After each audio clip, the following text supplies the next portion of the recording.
Love this guy on the call with Brian Anderson. Jeff Francoeur calls Braves games, which means he's very well known in your household, Christopher, right? Indeed he is. They've been doing a great job. Game 5 in Chavez Ravine this evening, and the Braves can close out the Dodgers in a way that clearly they could not last year. Ron Darling back here on the Rich Eisen Show. How are you, Ron? Hi, Rich. Great to be back with you. What are the Braves doing so far that gives you a sense that we're not going to see a repeat of last year? That this is essentially theirs to take? Yeah, I mean, last night's game, when you went into it and you thought that Urias was going to pitch against a bullpen game of Jesse Chavez and Drew Smiley, you thought there was no way the Dodgers wouldn't win that game. So it really, I think, speaks to their toughness. I think it speaks to the trades they made for a rejuvenated, retooled outfield with Duvall, and I know Soler's on the COVID list, but of course, Rosario. That was always puzzling to me. If you follow baseball, and when the Minnesota Twins didn't offer the qualifying offer to Eddie Rosario, like literally, I know everyone that follows the game was like, how could that happen? Like, how could you not offer a qualifying offer to a guy that hits 30 and drives in over 100? Who knows? They can only answer that. But it's nice to see Rosario having the postseason that he's having. So the question I have for you, Ron, is, we saw Urias in Game 2. We saw Scherzer close out the Giants in that 5th game. And the reasoning we're hearing about them, it's been fine to use them in those situations as opposed to just resting them fully for starting, is it was their throw day anyway. And now we've subsequently heard Scherzer say his arm was dead, and we watched a 20-game winner in Julio Urias get cuffed around in a playoff game. Is this mismanagement or just unlucky, Ron? Mismanagement, and I usually don't say things like that, but I think around baseball, the intelligentsia that run the game now believe that they have all the answers, and they have more answers than certainly the people who ran teams when I played. But what you did in this postseason, if you're a Dodger fan and if you follow the Dodgers, is that you pitched Walker Buehler on 3 days rest. He's never done that before. You closed with Max Scherzer in Game 5 against San Francisco, and you started him in Game 1. And then you pitched a 25-year-old left-hander who's had shoulder issues before 4 times in 11 days. I don't know how you explain that any other way. I'm sure they will find the words and they will find reasoning to be able to explain that away. But for people who follow the game, love the game as I do, I think they'll come up short, for me anyway. I mean, that is not mincing any words right there. Is it just the general sense of, okay, this is the way it works on paper and it should work regardless because the numbers match up? Honestly, I mean, we're talking about smart people that would know what you just said could lead to danger, especially since you've set it up properly. You got the arms, the starters that is the envy of the rest of Major League Baseball, the Dodgers. Yeah, Rich, I think that once you get this close, it's really difficult to not take your shot with your best players, right? So, you have a roster of 26 guys. There's really only about 15 that you want to play. The rest of the guys you will play, but there's 15 pitchers and hitters that you really want to play because they're your best players. So what do you want to do in the postseason? You want to make sure that your best players are on the field for the significant part of the innings of those games. I totally understand that. That's been done since the beginning of time. That's 100%. But, at some point, you're talking about a ball club that is one of the greatest ball clubs of the last 10 years that is in a position in a Game 5 scenario where they don't have a person to start the game. To me, that's to me that's inexcusable. I'm sure that people will find bullpen games and all those things that have become a trend, especially with small market teams. But to have the mighty Dodgers come into a Game 5 situation and not have a starting pitcher of some renown. Now, it's not all their fault. I mean, Clayton Kershaw got hurt.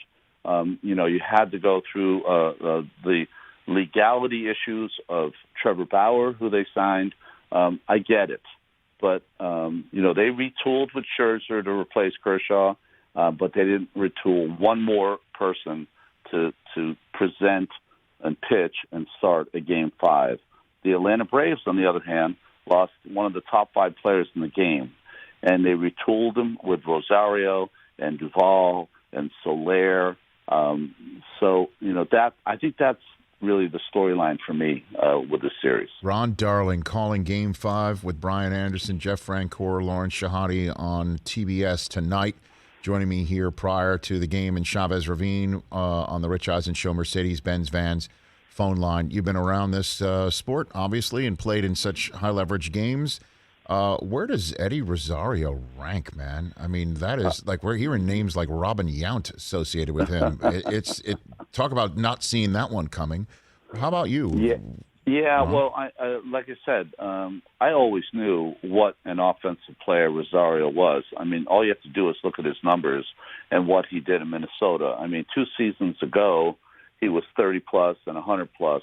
The guy always offensively could do it. Maybe fiscally it wasn't the right move for the Minnesota Twins to bring him back. But I think the big story, Rich, for Eddie Rosario is that what GM, and Alex Anthopoulos is the president of their baseball ops, what GM trades for a player that they know cannot help them immediately? So they traded for Rosario. We gave a bag of balls and a fungo for him, and he had an abdominal strain and could not play for them for a month. I don't know if anyone else trades for a player that can't help you in the immediacy, especially after you lost Acuna. So he hedged his bet that at some point Rosario could help them, and to have 2 4-hit games, and I think he's now 10 for 17 in this series, is he's been a difference maker. Well, he caused a traffic jam on the 101 last night, I'll tell you that. He did. He did. An early traffic jam. Earlier than expected. Because, I mean, I was watching with one of my sons, Ron, and we were like, you guys set it up perfectly about he needs this for the cycle, he needs a double. Yeah. And I'm like, we could be watching history. Like, I've never seen what's going on right here. And when he laced that ball to right, I thought this could be it. We were like saying, hit the wall. And then it went over the wall, and it was just as shocking when it went over the wall. Like, my God, 12 total bases. I mean, I don't know how to equate it. And it really is remarkable. It really is. Well, it's not. It's only remarkable, but think about what you just said. I don't think anyone that's ever watched a game wanted a top spin home run to somehow stay in play. Because I was the same as you. I was like, hit the top of the wall, bounce away from Mookie, and give him a chance to have a double. At the very least, like a Hunter Renfroe, let it bounce off his body and go over the wall for a ground rule double. There you go. I mean, whatever it took. I've got Ron Darling here on the Rich Eisen Show. Let's just, before I let you go, cast our attention on the ALCS. And what you think is working for the Astros now. I mean, that home run that Altuve hit in the 8th inning, similar to, even though it was a solo shot to tie the game, similar to the one that you saw in person with Cody Bellinger, in Game 4. But unlike the Dodgers, the Astros have just built off of that. What are you seeing from Houston that makes you think that they're heading to the World Series and also maybe winning it? What do you think? Well, one with Altuve, the physical democracy of baseball is one of my favorite things. You can be judge at 6'8" and 270 pounds and be one of the best players of the game, and you can be a little fella like Jose Altuve and be equally as good. That, to me, is one of the greatest things about this game. As far as Houston's concerned, the depth of their lineup, and I think a lot of people are starting to see that Yordan Alvarez is one of the best hitters in the game, from coast to coast, line to line. What he can do, and to take those at bats against Chris Sale. If you look at the numbers, left-handers against Chris Sale, they're through the roof. Nobody gets a hit off Chris Sale, who's a left-handed hitter, and for him to do what he's done, and the Astros, despite all the controversy of their sign stealing and of their cheating, I mean, there's no other way to put it, right. Have always been an amazingly talented team, and it's a shame that they ever had to do that, because they didn't need to do that. That's how good they are. And my final take, Rich, on the Dodgers and the Atlanta Braves. Yes. Atlanta has to win tonight, because if they don't win tonight, all those things I said about pitching on short rests and Urias on 4 times in 11 days, all of that stuff goes out the window. Because if they don't win tonight, they go to Atlanta, and the Dodgers will pitch Scherzer and Buehler on proper rest. That changes everything. So if they don't win tonight, the Dodgers have a beautiful peak into coming back for the second time in a row. And they also have the not again factor working in their favor, right?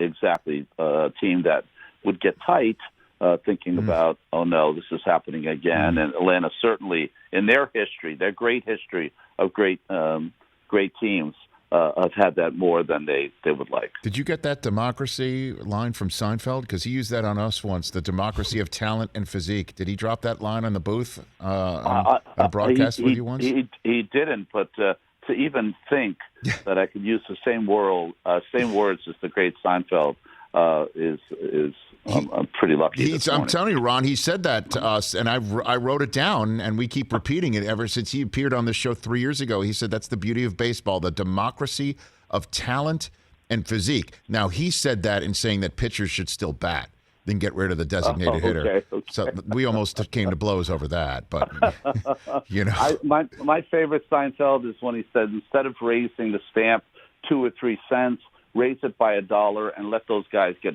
a long pants. That to me is the same.